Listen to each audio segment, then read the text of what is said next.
కార్యక్రమం అంట షావానద్దు షావా షావ వాడకంలో షావ ఎత్తు షావా అంటే ఏమంటారు? షావా అంటే ఏంటి అసలు అర్థం ఏంటి? షావాకి అర్థం ఏంటి? శవాన్ని మోసేది షావా. శవాన్ని మోసేది షావా. షావా. దేవుణ్ణి మోసేది సేవ. సేవ. స్వామివారికి సేవ సేవ చేసేది. శవంతో యుక్తం శవం మోసేది షావ. అసలు ఇప్పుడు గోవింద గోవింద అనేది భగవంతుడు నామం. గోయింద అది గోవింద కాదు, గోయింద. గోయింద గోయింద తమిళ్లో చెప్తున్నారు. గోయింద ఏంటిది? ఇంట్లోకి వెళ్ళిగా సచిన ప్రేతకి చెప్తారు, మనిషికి చెప్తారు అన్నట్టు. గోయింద గోవింద కాదు, అది గోయింద. గోయింద గోయింద అంటే ఇందులోకి వెళ్ళిగా మార్గం అదే.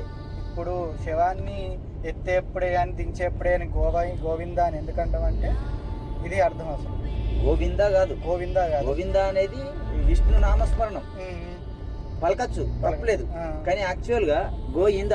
గోయింద గోయింద అంటే ఇంద అంటే ఇందులోకి మన తమిళ్లోకి వెళ్ళి వచ్చినాయి ఇవన్నీ అని కూడా, అంటే ద్రావిడ భాష నుంచి వచ్చినాయి కదా. గోయింద వెళ్ళొచ్చి అంటే వైష్ణవ సాంప్రదాయం అంతా కూడా తమిళే కదా. తమిళే కదా.